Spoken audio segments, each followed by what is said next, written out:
Well, we've talked about the test format and all that stuff already, right? No. No? Okay, let's take a minute and do that.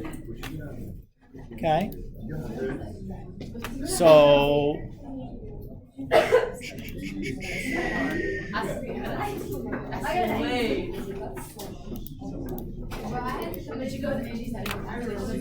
all right. 2 questions. Stop talking, please. Thank you.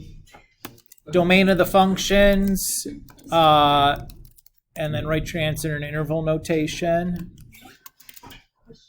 So 2 questions.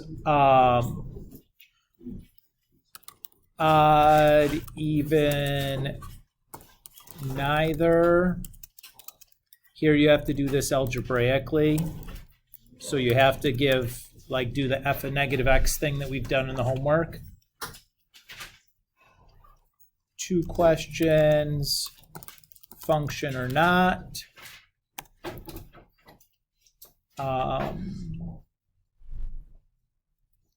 4 questions, sum, difference, product, quotient, and composition of 2 functions.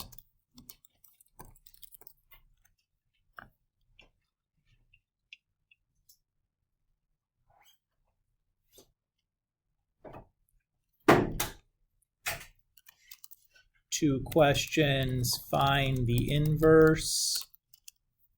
And there, on those questions, obviously you're going to write your inverse in the same form I give you the function, right? So if you got a mapping diagram, your inverse should be a mapping diagram. If I give you a graph, your inverse should be a graph, etc. Everybody's cool with that? And I think there's practice of doing that in the homework. 1 question, verify 2 functions are inverses. How do you do that? Yeah, you have to do the composition both ways, and everything has to simplify down to get x. Good. So given a parent function and resultant function, describe the transformation.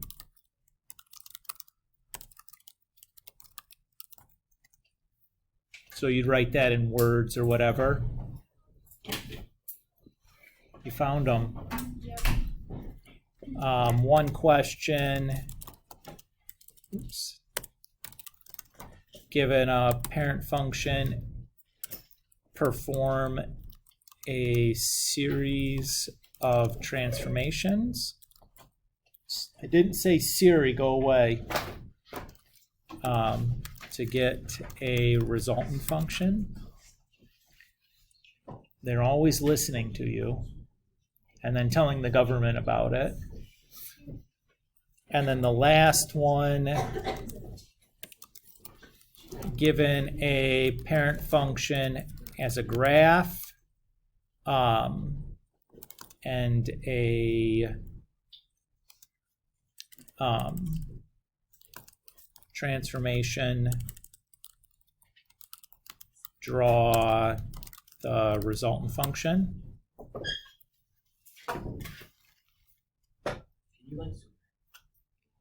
This is all on OneNote too, right? So like you don't have to copy it.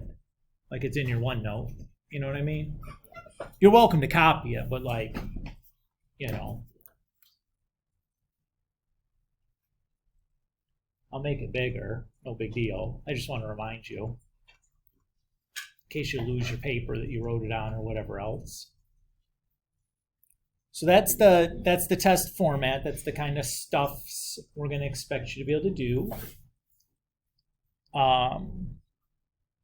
So I don't know, what's that add up to, like 16 questions or something? So we want to find a range? Nope.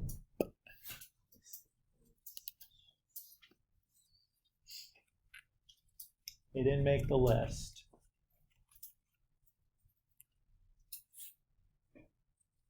mostly because it's hard for me to really evaluate what the problem is. And to do it algebraically is just like kind of more trouble than it's worth for a lot of time. There's other stuff that's more important to me than that skill. So I didn't make the cut because you can't put everything on the test, right? Here's your test. It's 66 problems. Go. It would be really bad, right? It's like, oh dear, I don't think I have enough time. Yeah, 80 minutes. Yeah. I can average a minute 10 per question. Maybe, if they're really easy. Sounds like the ACT again. Didn't you just do that this weekend? Some of us? Yeah. That's what everybody says. What? That's what everybody says. Actually, usually it's like one of my better ones. Oh, yeah. That's good. What is the PR again? At the very bottom? Oh, that should just be PF. Excuse me. Yep, thanks.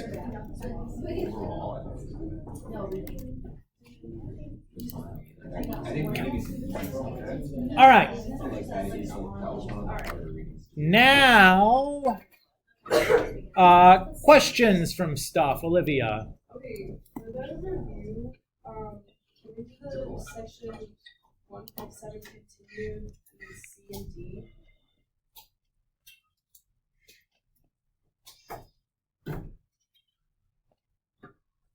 This right here. Right? No. What question number? Oh, question 7. So this page Yeah. then. Okie doke. Because I saw the link both times and I kept getting a different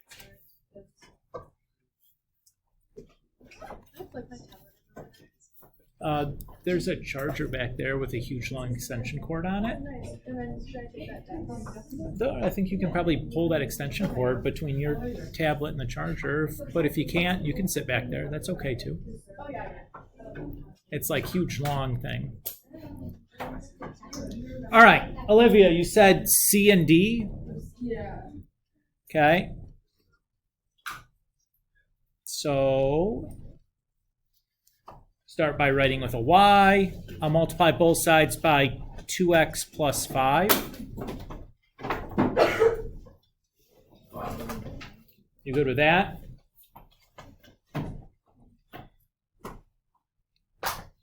You good so far? Yeah. Put all the x's to one side.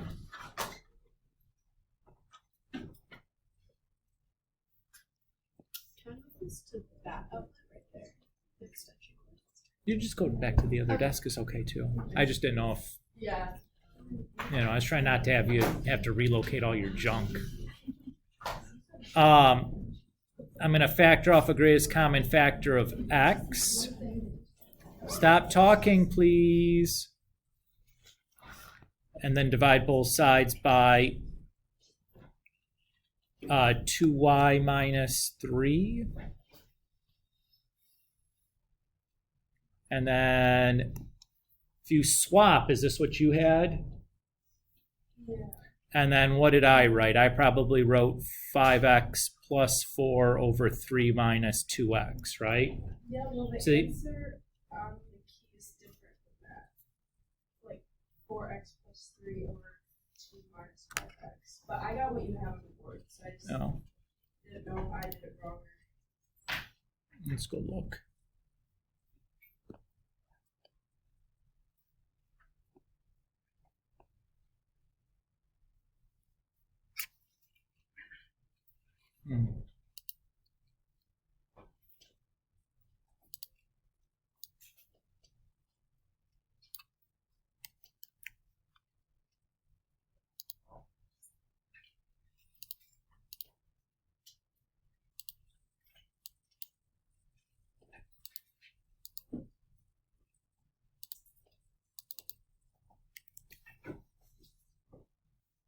Okay. My apologies on that. And then you said D as well. Yeah.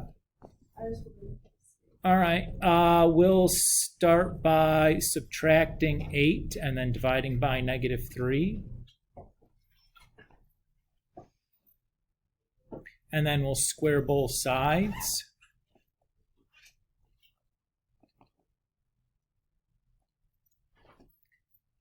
And then we'll subtract 1 and divide by, oh boy, -5.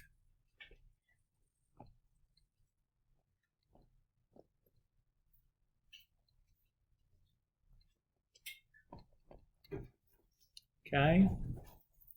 And now to make life a little bit prettier, let's see, what can we do? We'll probably push a negative sign through.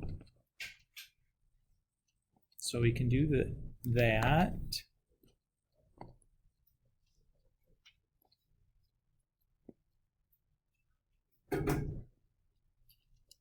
Okay, there.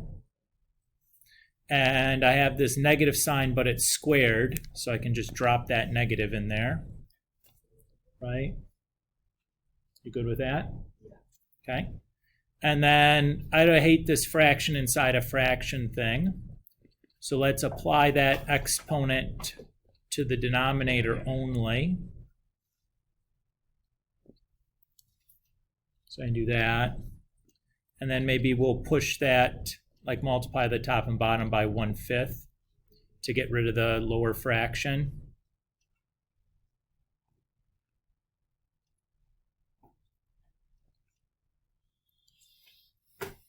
So I can write it that way. And then maybe make a common denominator. And is this what we had, or something close to it?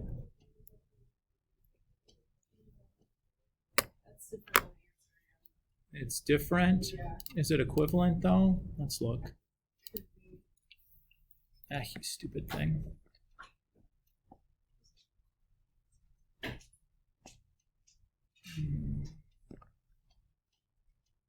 Oh, that's not even this close to the same thing. What happened here? I don't know. That's weird. I think that's okay though. Did that all look okay to you guys? So do we have to make it like that simplified, or just leave it that way? Yeah. Oh boy. Oh, jeepers creepers goals. Well, what did the directions say here? Now that is not at all. Can we just cooperate for me?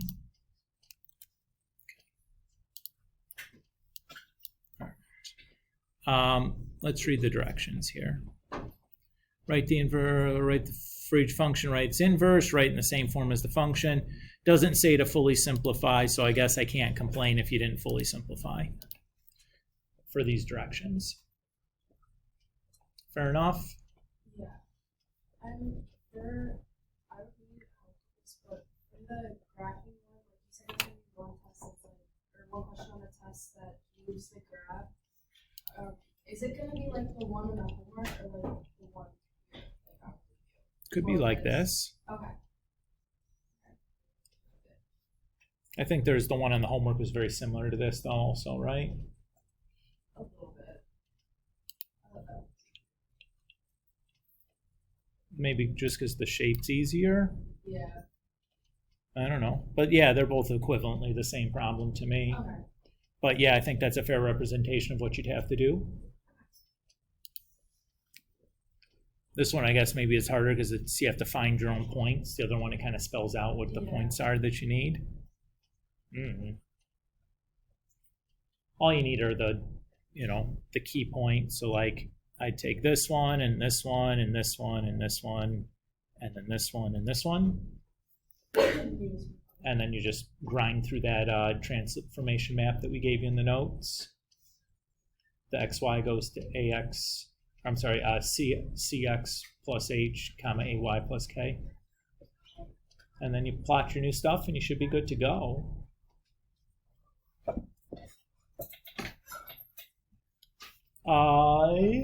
Anybody else? Elena. Can you do number 56 from the homework? Which number? 56? Yes. Sure.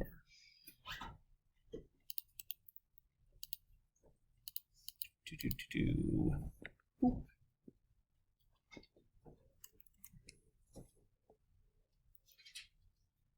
Okay. So do you want to do it? Do you need to do it both ways, or one way is good and the other way not, or are you just kind of stuck in general? Stuck in general. Okay. So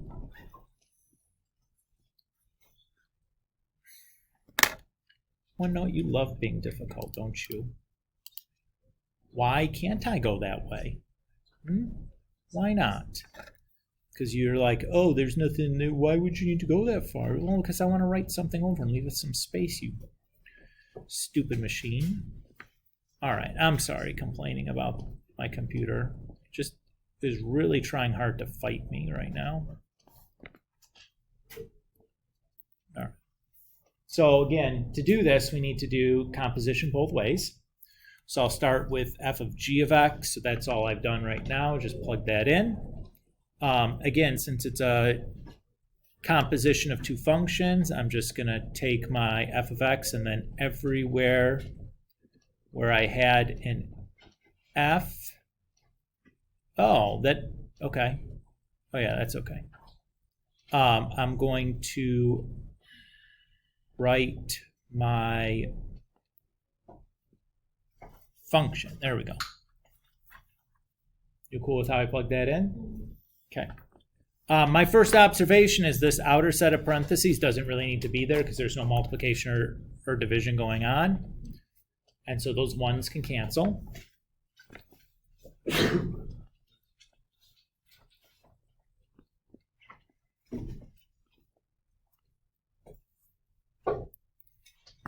Next thing I notice is that the base of my logarithm is e, because it's the natural log, which matches the base of my exponential, which is e, Euler's number. So those will cancel out. So I'm left with 3 times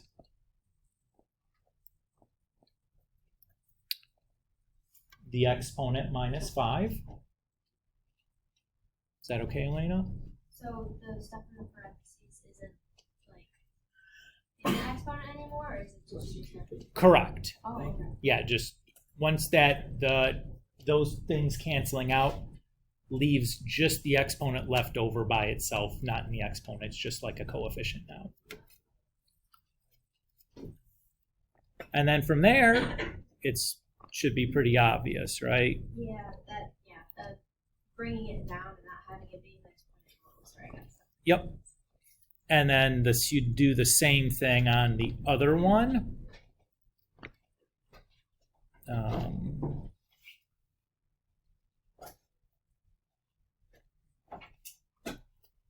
This one.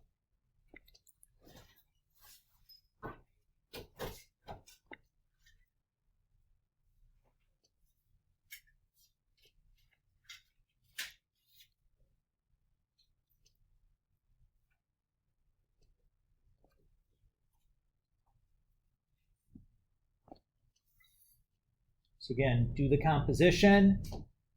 I should notice that that inner set of parentheses doesn't really need to be there, since there's no multiplication or division going on.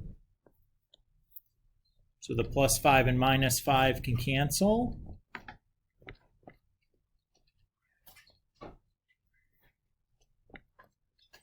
And then similarly, the times 3 and divides by 3 can cancel. And just like before, I noticed that the base of my logarithm, e, matches the base of my exponential, e, so those things will cancel out. That moves the exponent down to a coefficient, and then the plus 1 and minus 1 can cancel. Does that feel good? Cool. Sophia? 64. 64. Let's see. Oh, I don't have that page.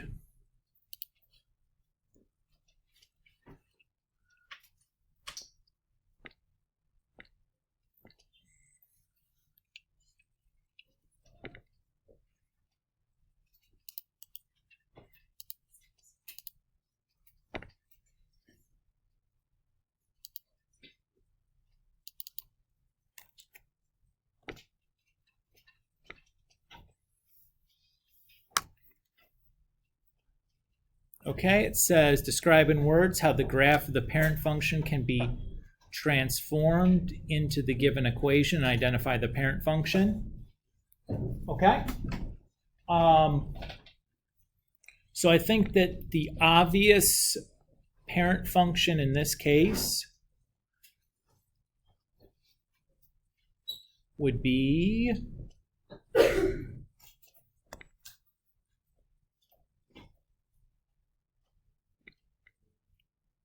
what do you think, Sophia? That's what I would have picked as well. So in that case, then my f of x is negative 2 times 1 over 1, x minus 4, quantity cubed, plus 7. So my a is negative 2, my c is 1, my h is 4, and my k is 7. Do you agree with that?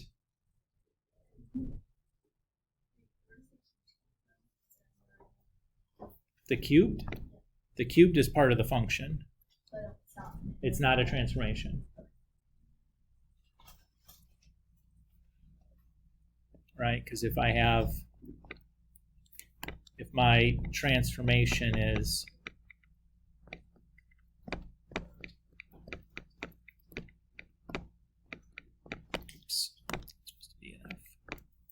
is this, right?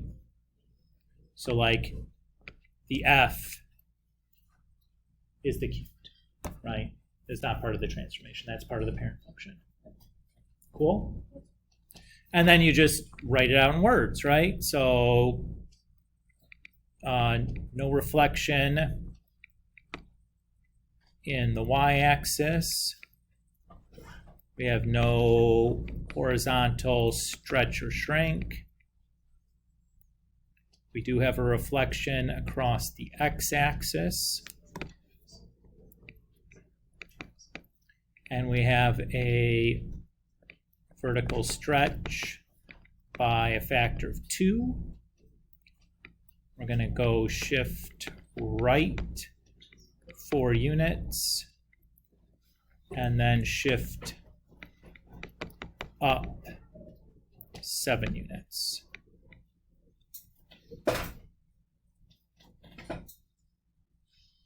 How's that? It's okay? You don't look very satisfied. It's good. You did the hardest part. You found the parent function. Yeah. Like you knew it was going to be x cubed, which is good.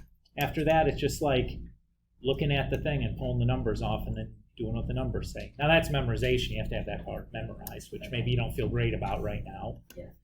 But like that's just like a remembering thing. It's not like it's complicated. It's just like you have to remember it. Yeah. Like vertical stretch, like how do you draw that? It's just like a long version. So like what's happening is like all the y coordinates are increasing by like that factor. Okay. So in this graph, if the vertical stretch was by 2, this y coordinate I would multiply by 2, but that's not going to change because the y coordinate's 0. This y coordinate I would multiply by 2, so that would go up to like 4. And this y coordinate wouldn't change. So it'd be like, we do that. Okay. So just kind of getting, like imagine you grabbing it and like pulling up, you know, like a stretchy guy. Yeah. Like a fruit by the foot or a fruit roll up and you're pulling on it. I don't know. Do you eat fruit by the foot or fruit roll ups? Is that still a thing that people have? Fruit leathers? I don't know. Whatever. A gummy snack? Slime? Silly putty? Something?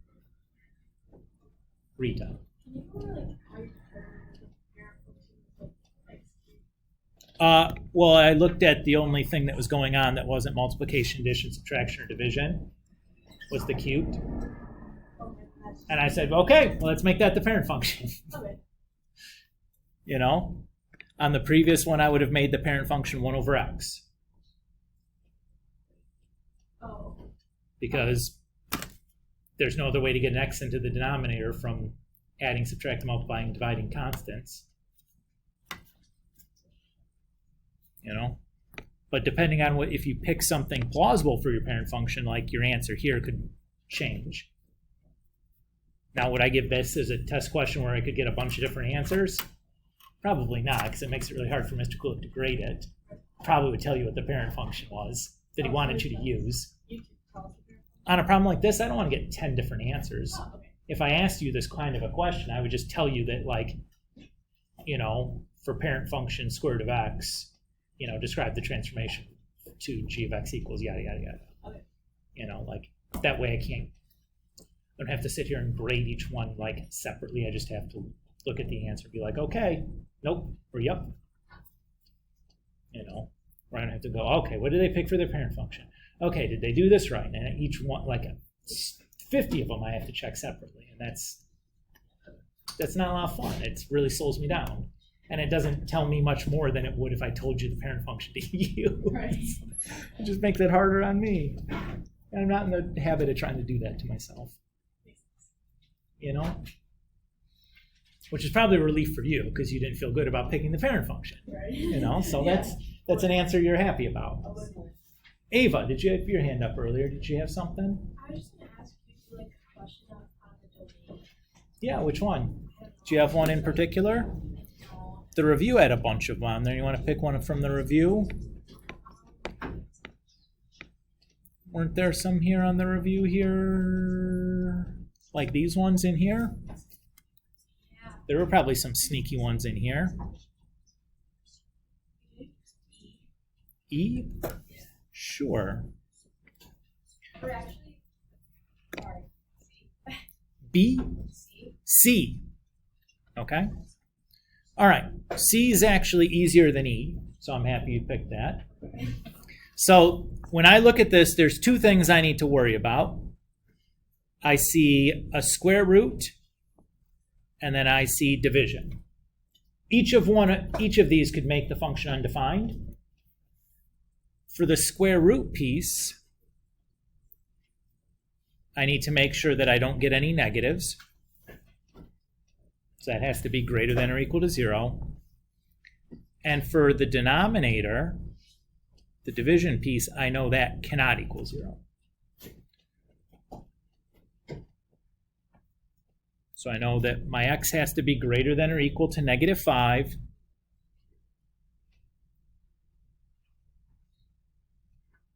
And that x cannot equal -1 or -6. Okay with that? So I'm going to draw these on the number line because sometimes when I get a bunch of things going on at the same time, it can be kind of complicated to figure out what's going on. So I'm going to draw both of these separately. So there's the 5 is greater than or x is greater than or equal to -5. And then x cannot equal -1 or -6.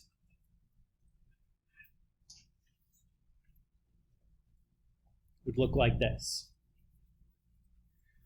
What I need is the overlap in these two.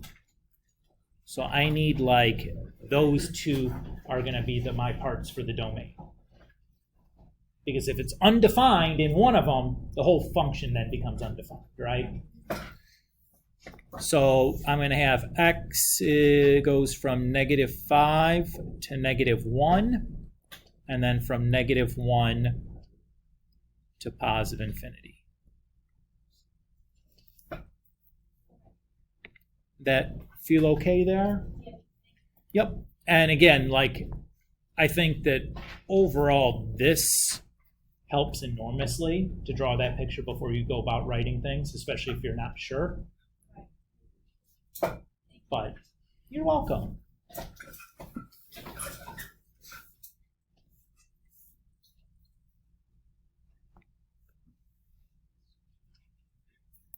guess I could highlight this piece green. Of course, no problem. Last call on the question stuffs.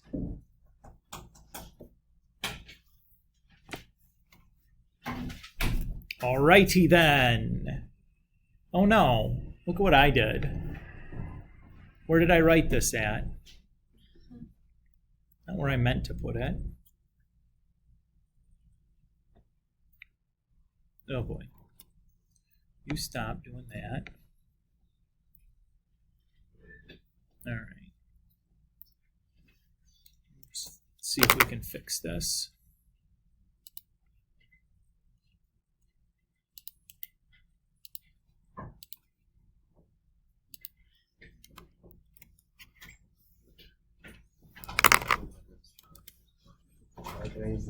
Yes.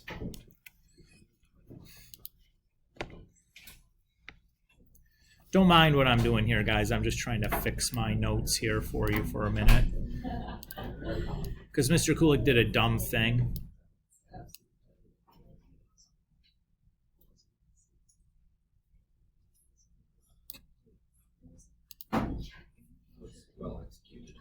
Yeah, except it didn't grab everything, it doesn't seem like.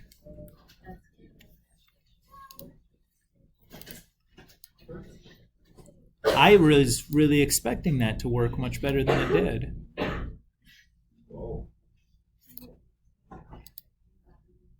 Maybe it'll come through.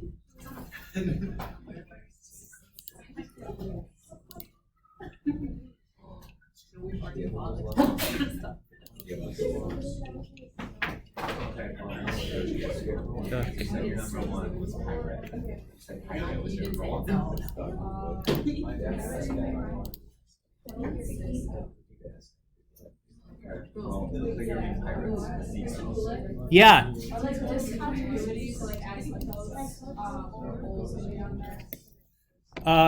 Did it say on the list? Okay. That's okay. I don't mind. I'm just going to remind you that I'm going to be really honest about like what I'm telling you is on there or not. Okay. All right. So I couldn't get that to map up the way I wanted it to, so I just wrote it next to it. Sorry about that. Okay. So let's go back to, or move on to chapter 2 here. And here in chapter 2, we're going to start trigonometry in earnest. No more review stuffs. Oh, man. Or maybe, yay, he's not expecting me to remember anything. Could be good, could be bad, right? It's new, but then I have lower expectations because it's not things I've seen before. So you can't be like, you should know this. Right? All right. So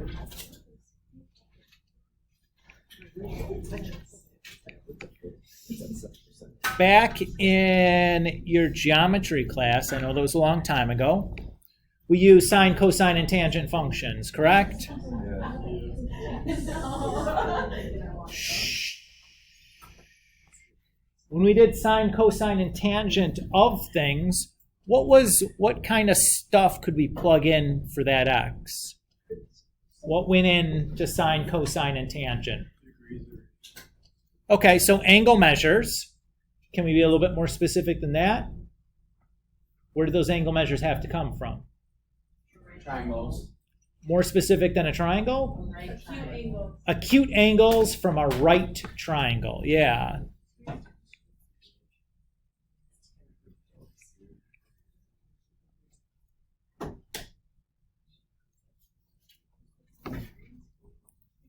If we are using what you guys had built out in geometry, this was the only stuff that you could plug in for sine, cosine, and tangent were acute angle measures from a right triangle.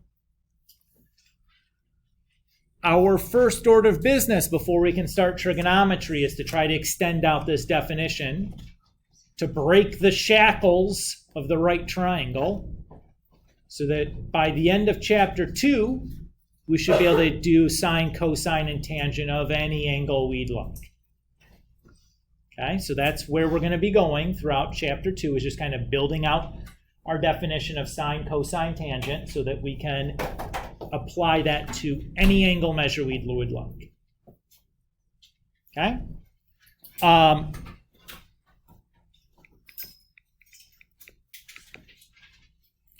And then, how did we measure angles? So degrees was probably the most common one. Presuming that you were in the honors course, you probably also talked about radians, and there's a third one called a gradient. I don't think there's ever a point in a high school math class where you would take that or would deal with gradients. So I'm just going to kind of put put a slash through that.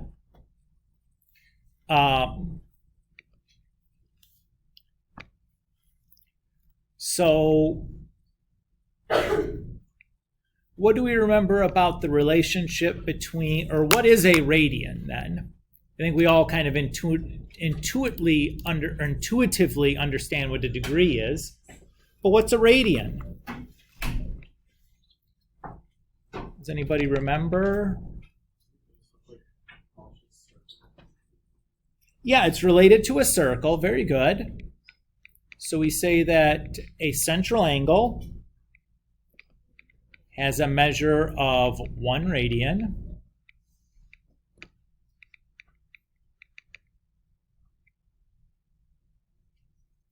If it intercepts an arc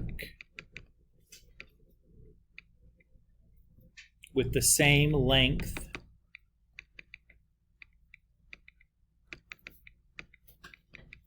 as the radius.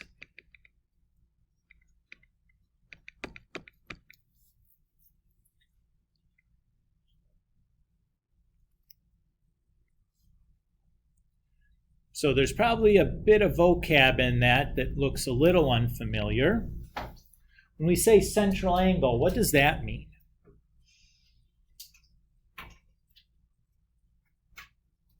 Well, it's just an angle whose center is the center of a circle, or whose vertex is at the center of a circle. So here's my circle. Say that's my center. So here's my angle. Call that vertex A. Angle A. Everybody cool with that? When we say intercepts, what does that mean? Not perpendicular.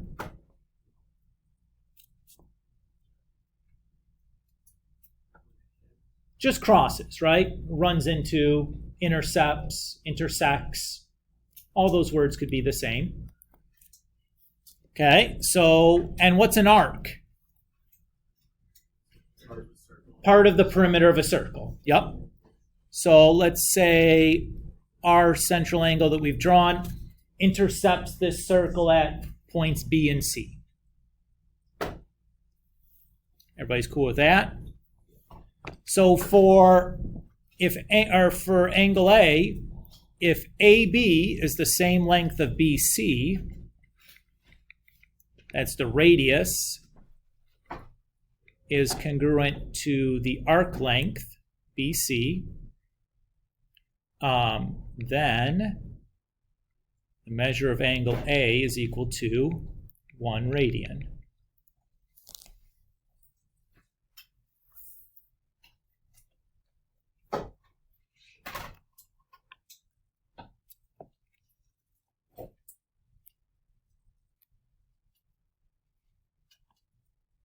Everybody's okay with that? So that's how we define a radian. Notice that this is a nice, tight geometric definition for a radian.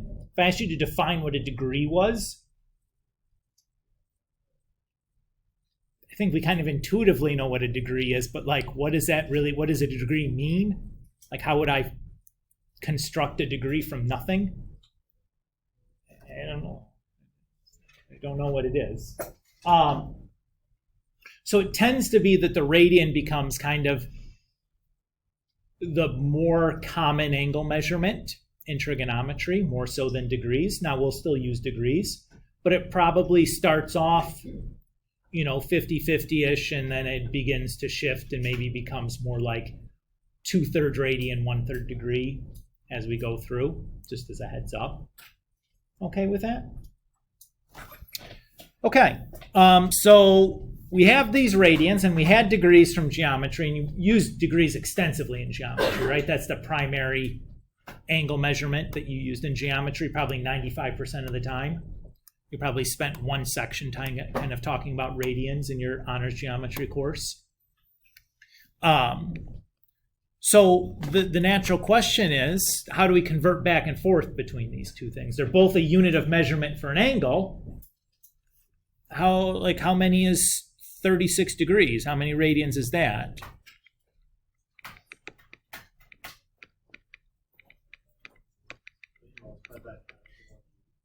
Yeah, but let's derive how we get there. That is a good job remembering. But let's just, oops. Now come down. Ugh. Oh my gosh. I am so frustrated.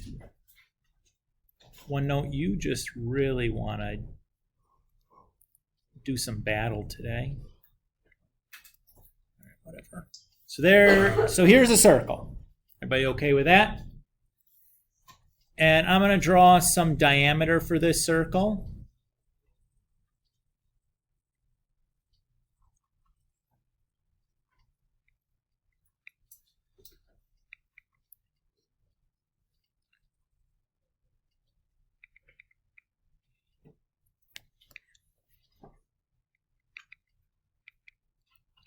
So how many degrees is the measure of angle CAB?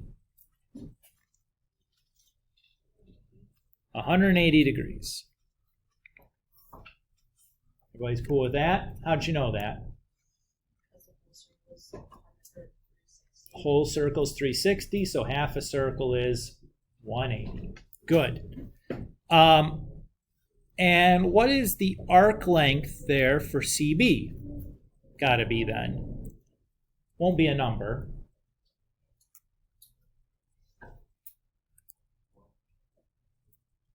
One half what? Well, it's going to be half the circumference, sure. And what is the circumference for a circle? 2 pi r. So pi r.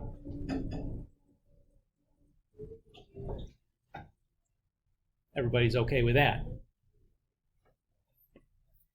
All right.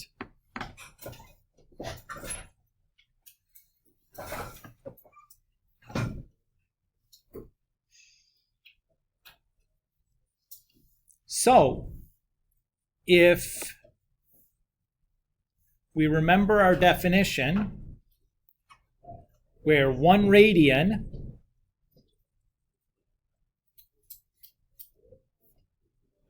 make sure I read this, say this right.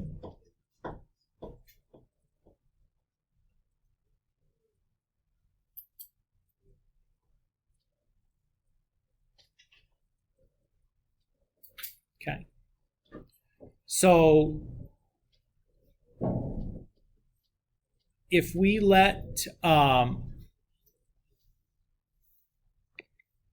if we take a, oh boy, how do I want to say this? It's the easiest way to say this. All right, let's do this. I confound it.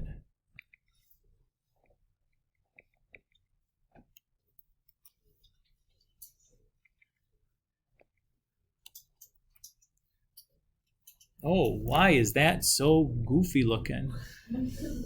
How did I cut and paste the circle and I get that ugly looking thing? What is all right, whatever. I'm going to stop asking questions I don't want to know the answer to.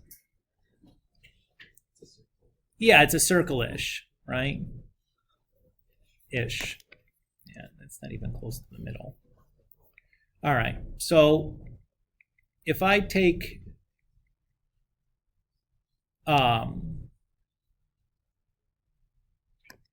here, let's put it this way.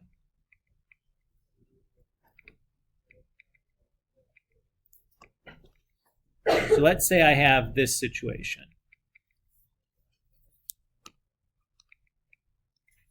Where AC is equal to 1, BC is equal to 1. So angle A has got to equal 1 radian, right? Talika? Everybody agree with that? So basically what that's saying is that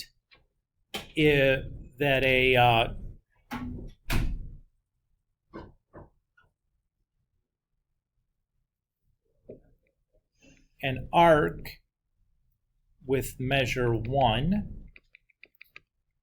is cut by a 1 radian angle.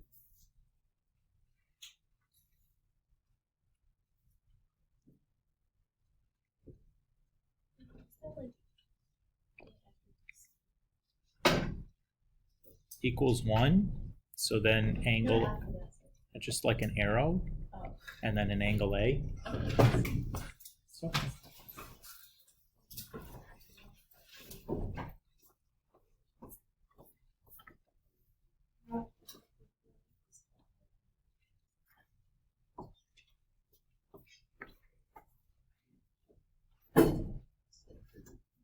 I'm tying it all together now.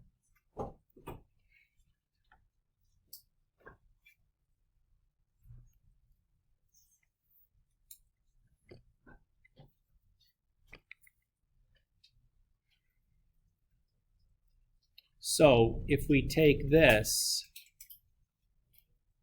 to have radius 1 as well,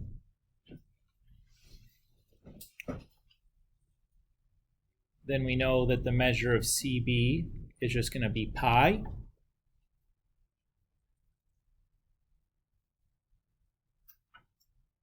So what does the measure of angle CAB have to be in radians?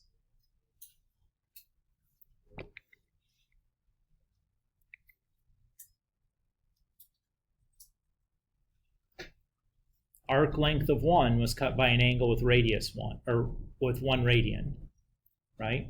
Arc length of 1 is cut by an angle with measure of 1 radian. Our arc length is pi. What's the measure of this angle got to be in radians? Pi radians.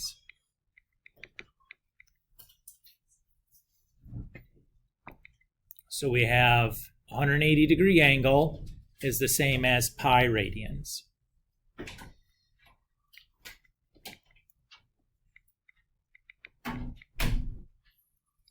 That is our magic conversion factor to move back and forth between radians and degrees.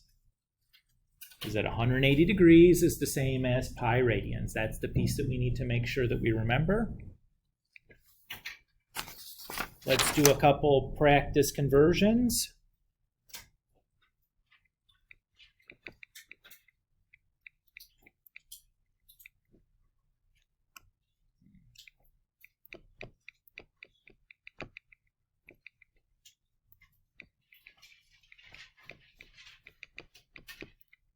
Okay. So let's say we want to convert 90 degrees to radians. How many of us are currently or have been in a chemistry class? Oh, I think almost everybody. Great. You know what we're doing here? Just unit conversions. Okay? So you've done this before. So I'm going to start with 90 degrees. I'll write that over 1. I'm going to multiply it by something, and I want to end up with radians at the end. So in my conversion factor that I need to fill in, what unit needs to be in the denominator? Degrees. And how many degrees do I have? 180 degrees are in pi radians on top. So when I multiply that, the degrees cancel out, and I'm left with radians as my only unit left. Everybody feel good about that? And then we can reduce this fraction. So 90 goes into the 180 twice. And if I multiply across, I end up with pi over 2 radians. Or you could turn this into a decimal. I don't need a calculator. What am I joking of? That's about 1.57. So this answer is the exact answer. This answer is an approximate. Which one can your calculator give you? Only the approximate. Which answer do you think Mr. Kulik prefers? The exact. As well as like any standardized test you might take.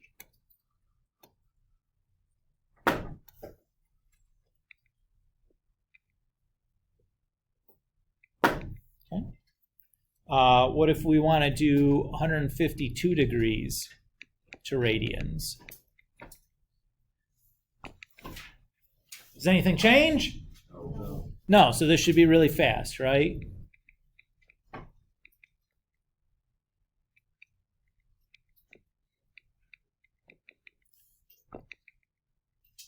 So to reduce 152 and 180, I notice they're both even, right? So I can at least take a 2 out. That gives me 76 and then 90. Another 2 can come out of there. So that's 45 and 38.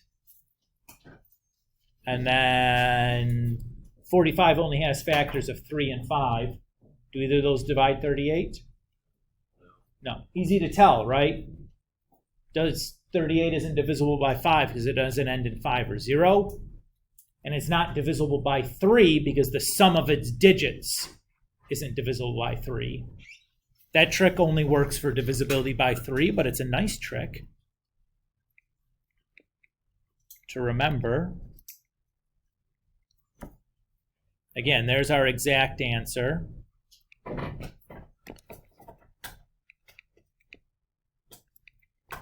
Or, if you type this into your calculator,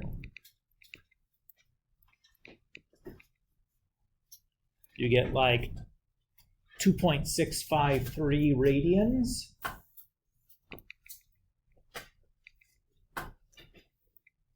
For the test, would you want it to be like the exact?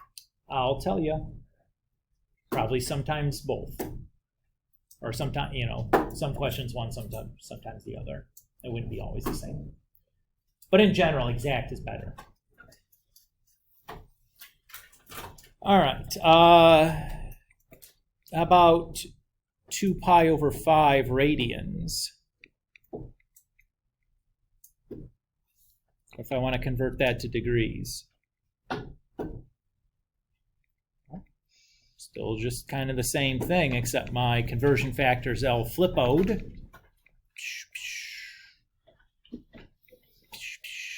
What's that, 38, I think? And then the pi's cancel. So I end up with, no, that's 36. Goodness gracious, Mr. Kulik.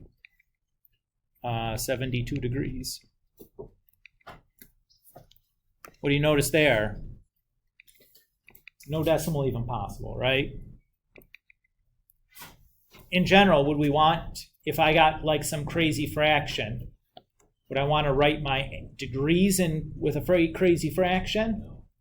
No, man, usually degrees we prefer to just make a decimal. That's kind of the standard. Don't ask me why. All right. Another definition, and this kind of falls straight from how we defined a radian. Let's say we have a central angle theta, that's measured in radians with radius, in a circle with radius r, in a circle with radius r, then the length of the intercepted arc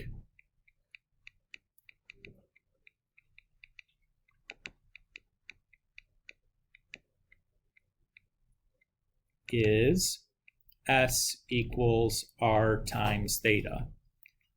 Or that intercepted arc, that's the S that we're talking about.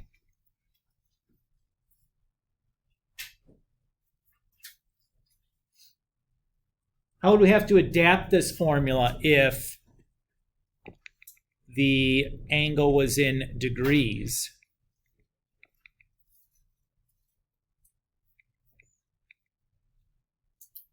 Well, we just convert that angle in degrees back to radians, right?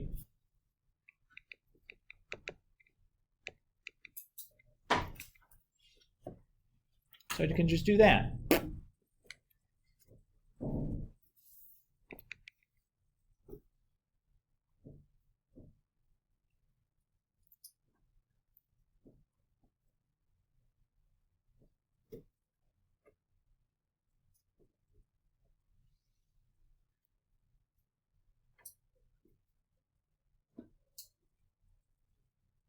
What do you think? It's okay? So just one quick example. Say we have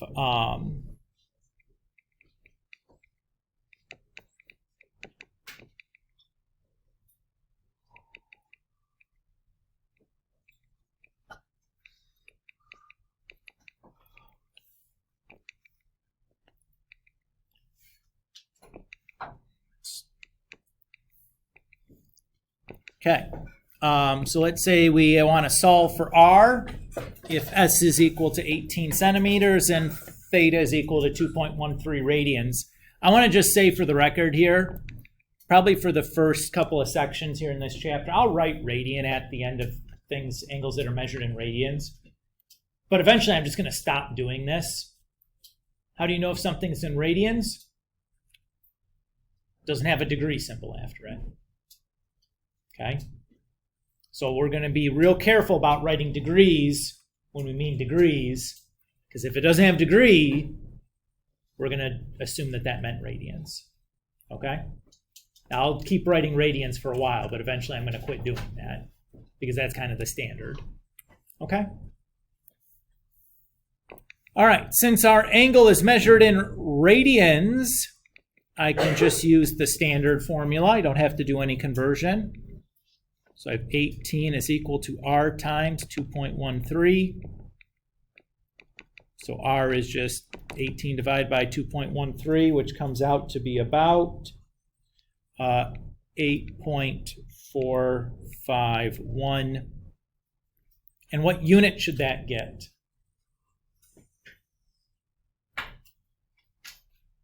Centimeters. Why centimeters, Rita? I saw you mouth it. Because it's just the same unit as the other measurement, right?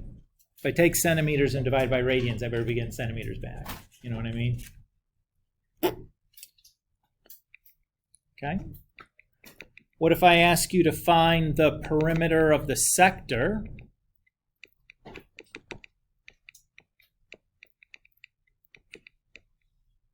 With the central angle,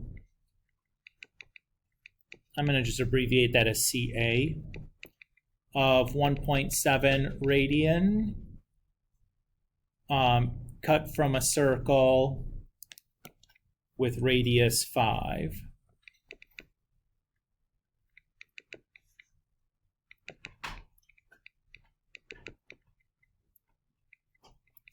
Who remembers what a sector looks like?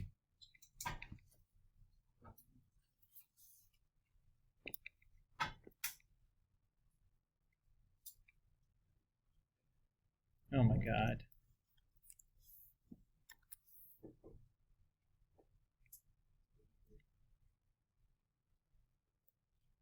Anybody remember what a sector looks like? Nobody? It's a slice of pizza. It's like this thing is a sector. Everybody's cool? Okay. So there's 3 sides to my sector, right? If I want the perimeter, what's the length of, I guess we'll give it a name. What's the length of AB? 5, great, because it's a radius of the circle. What's the length of AC? 5, great, because it's a radius of the circle. How am I going to find BC? That's an arc length. So I can just use that arc length formula from before, since I know the radius and the angle measure. That's easy.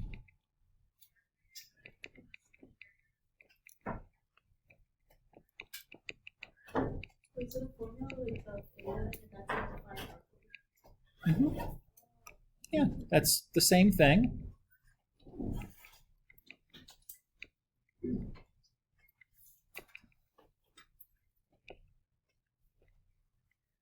Okay, I got one more example, and we'll call her good for today. Yes, sir. Where did you get 1.7 from? Central angle with radius 1.7. Oh,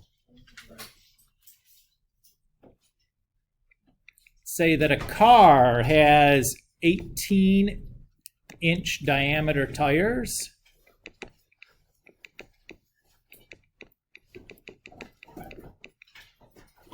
And if the car is going 15 miles an hour, how many revolutions per second are the tires making?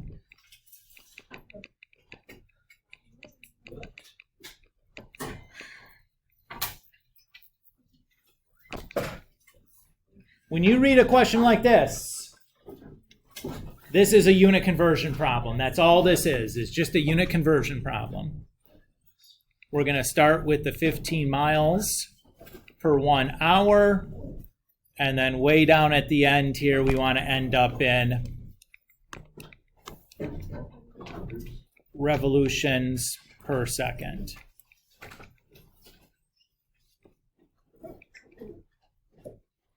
So easy first step. I am per hours at the beginning. I need to be per second at the end. So let's do that.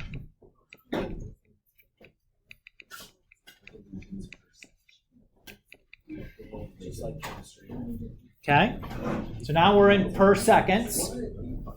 How am I going to convert from linear distance like miles into revolutions? I don't know. Here's the key. 1 revolution equals 1 circumference. That's your key. How do I calculate the circumference of the tire? 2 pi r, so that's 18 pi inches. Great. So I just need to convert miles into inches then, and then I can apply that conversion factor. I know 1 mile is 5,280 feet, and I know 1 foot is 12 inches, and then I know 18 pi inches is 1 revolution. So let's look at what's canceled. Hours cancel to hours, minutes cancels with minutes, miles cancels with miles, feet cancels with feet, inches cancel with inches, and we're left with revolutions per second. All we have to do then is to grind through that multiplication, which should come out to be like 4.669 when you do that on your calculator. Rita. Wait, how did you get, like, what 1 revolution is like 2 pi times 9 and pi? That's the circumference of a circle formula, where our radius is 9 inches because the diameter for the tires was 18. Okay, right.